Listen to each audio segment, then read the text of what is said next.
Hey everyone, Melissa with the Creative Season. It is full Christmas season, isn't it? And we are painting wreaths this week. I love the rhythm of building a wreath with watercolor and ink. So you can see I've sketched here a light watercolor. Now the one in this time-lapse video is different from the one on the regular version. So I just changed up the colors with this one, but you can see it's a little bit abstracty. I bring in blues and berries and purple berries. And then when we paint together, I'll be using traditional colors with red.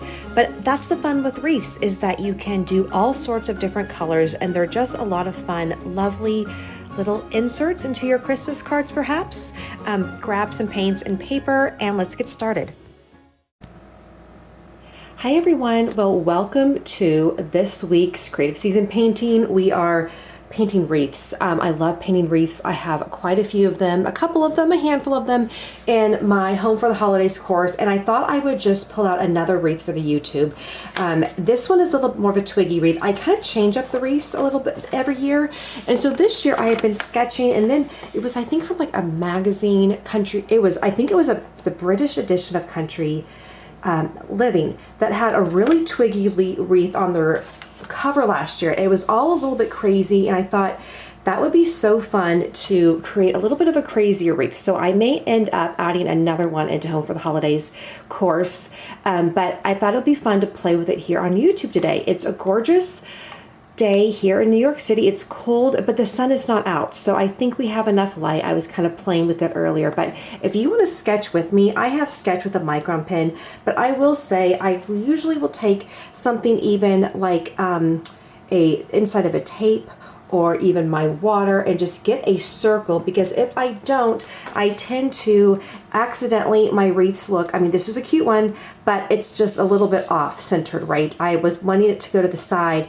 and so it's just a little bit off shape. And so just a word of advice if you're like me and you have a hard time like getting that circle down, because once I got the circle I can just start sketching all of my twigs.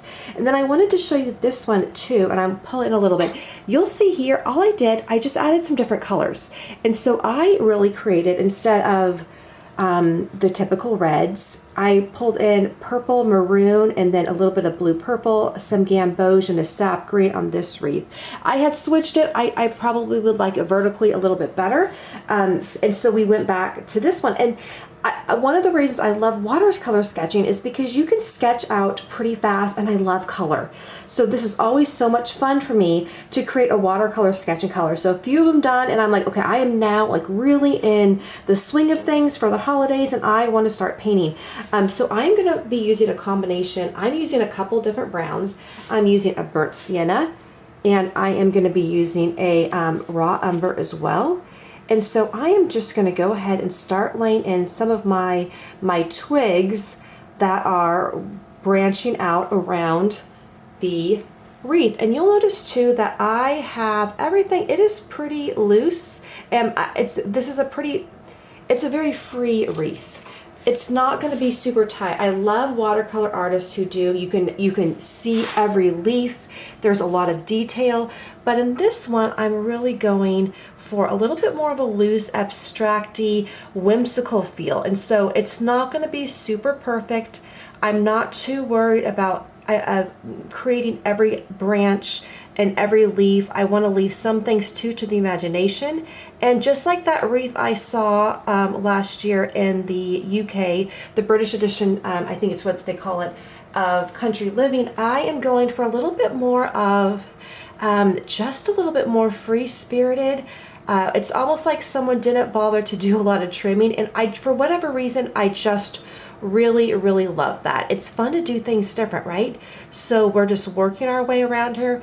With the brown, I am going to go ahead, we'll give that just a second to dry.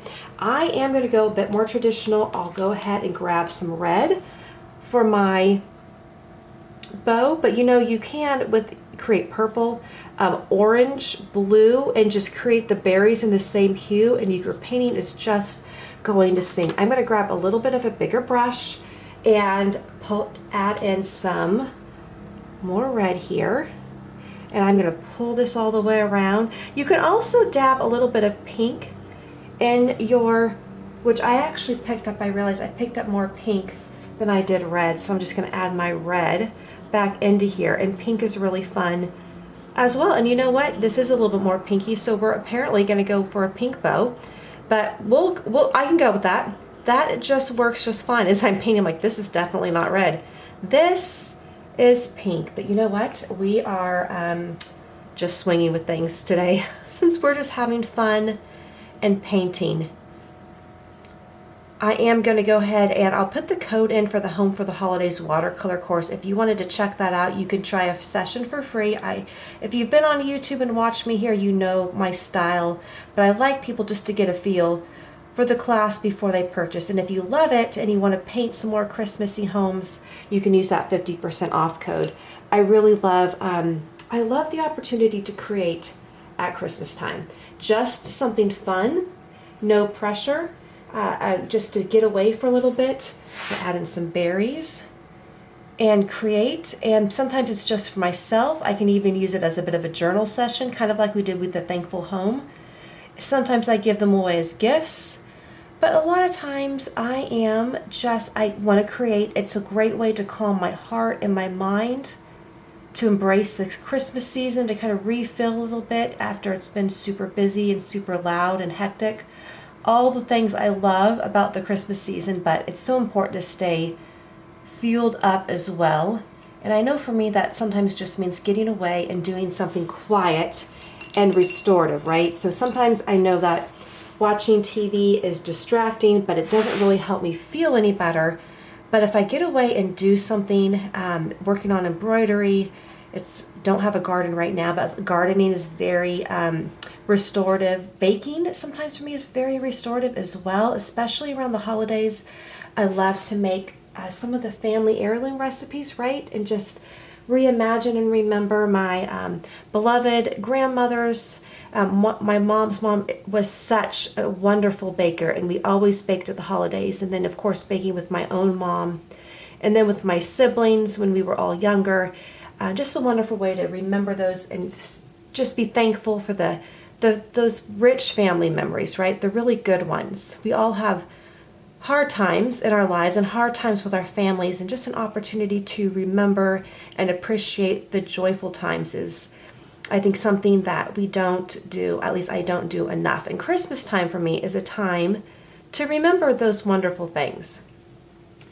I'm going to be going back to California for Christmas, and I can't see everyone that I want to see, but going to see a handful of people. And my mentor is one of the people I'm going to see. She just was such an encouragement to me for many, many, many years.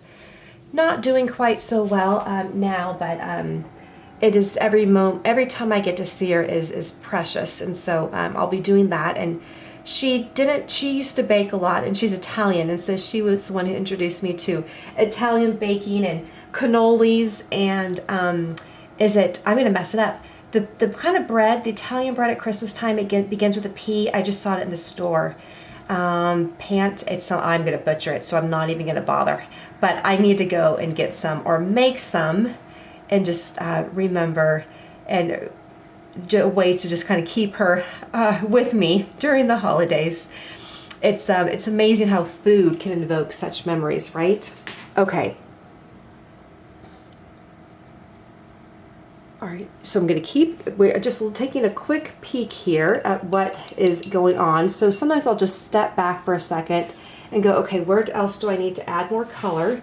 I'm gonna come back over here with the green. I'm just gonna now, you'll see I'm just working my way around.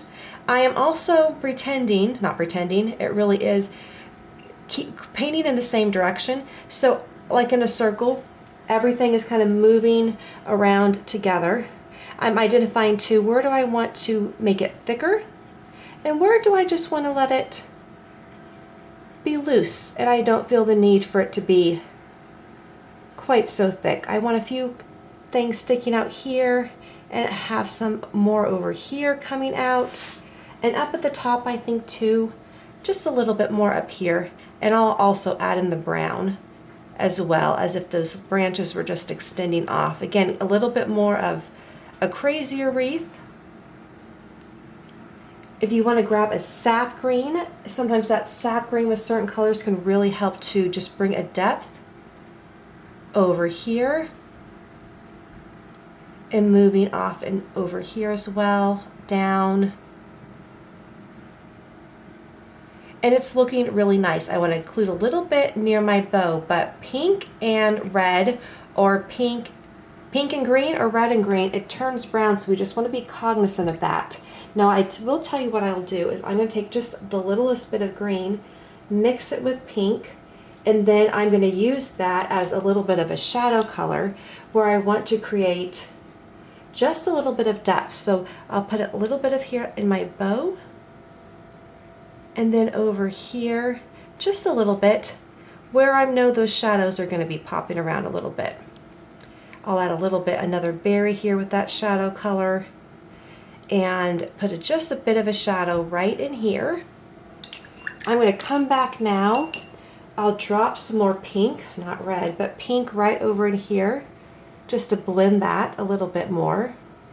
I don't want it to look really obvious, right? We want it to look, our shadowing to look as natural as possible. A little bit down below. And this is really starting to pop. Now, one of the things I want to do as well is I want to add some splatters.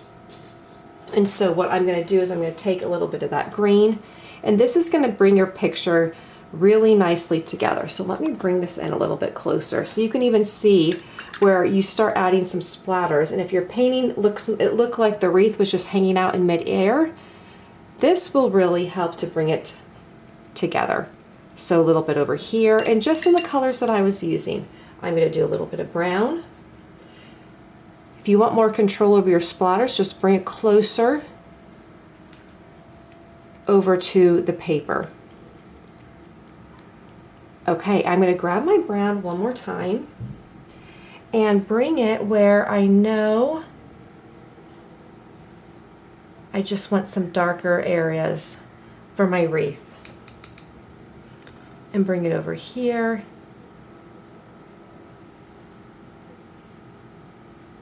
You guys see that circular wreath going round and round. You can see on my little swirls, I just left those with the micron pen. I decided I didn't want to add any more color to those, so those will just be black, and that works out beautifully. Add a little bit more brown here, where we've got some twigs hanging out, and those branches out here, another kind of a wayward twig. And we're just about done, and I really like this. I like the way it came out. See a branch here. It's lovely. You can even do some writing if you want to do some writing around here, and we are just kind of collecting quite the group and gathering of wreaths, aren't we? So fun wreath projects. There's a lot of options you can do with these. You can certainly stick these in as snail mail, as inserts. The other thing too is you could use these as name cards. You could even create almost a little Christmas card, even with the 4x6 one, and write in who it's for, write your letter on the back. Would be super fun to include in your mail this year. And you know, I always encourage you to, light a candle, grab a cup of tea or coffee, maybe some eggnog, and really just enjoy the season. Enjoy a few minutes of creating. It just took us 12 minutes to create this really fun wreath, and you can do these more and more. You can do crazy wreaths like I did today, or you can do more traditional wreaths, and I know there's lots of different artists sharing how to do that. So I hope you enjoyed this. We're going to be back on Sunday with our second Advent video, so I would love for you to come back, and that's again about a 15-minute watercolor and journal exercise. Have a fantastic